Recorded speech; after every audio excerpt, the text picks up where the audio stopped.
Hey guys, welcome to my review of the f1.4 EF 50mm lens. This one is really quite special, but before we get into the actual review, I wanted to ask you to please click the like and subscribe buttons below, as it really does help me out as a smaller channel. Now without further ado, let's get into this review.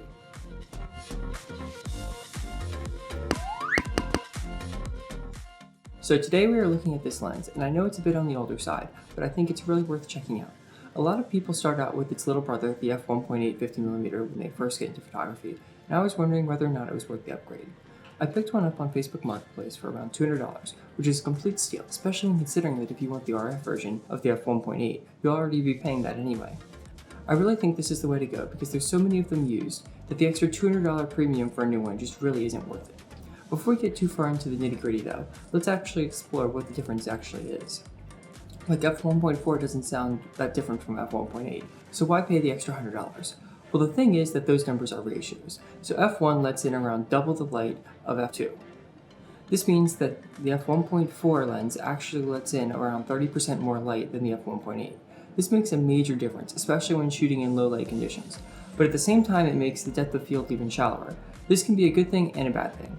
For instance, it allows you to perfectly capture your subject and direct your viewer's eyes at exactly what you want with focus. At the same time though, it means that it is very easy to take a picture thinking that it was in focus, and it just be ever so slightly off, and ruin the shot that you thought you had in the bag. This is a double-sided coin, but one true benefit is that it allows you to shoot even later into the night, or just in generally darker conditions. It lets in more light, so you should definitely be able to get more out of it when shooting in low light. This lens is just a great buy overall. It is razor sharp and does an absolutely fabulous job of capturing detail on all parts of the frame.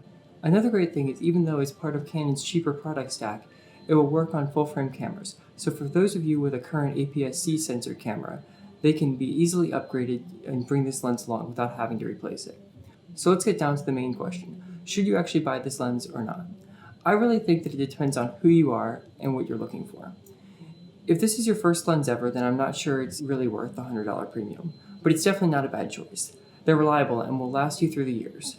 If you already have a 1.8 and are looking for a bit more, then I think this lens is the perfect sweet spot and you can't go wrong.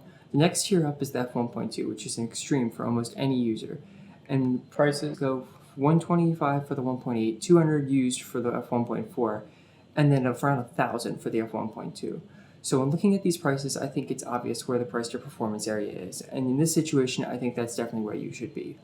One note I definitely would make though is that if you have a camera with the RF lens mount and are already planning to buy or have an adapter, I think that this is almost a must buy. RF 1.8 is a great lens, but for the same price it's just a no-brainer.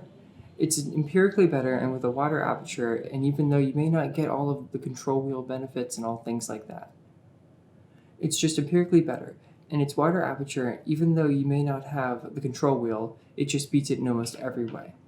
That's what I really think this lens is, a true winner for pretty much anyone who isn't a true beginner. It's so cheap and allows you so many different options when it comes to how you can shoot. I always try and focus my reviews around what that product actually does for you, and this lens does so many things. Whether it be the shallow depth of field, increased performance in low light, or top-notch durability, this lens really does just open up a lot of new avenues for shooting. I really do think that it's worth the buy. That's all I have for today though. Thank you so much for watching, and feel free to support me by liking and subscribing. I just passed 100 subscribers, and that was my goal for a long time, so I was really proud to reach it, but let's see if we can go any higher. I'm a small channel, so every subscriber really does help. Thank you again, and feel free to check out some of my other videos if you're interested.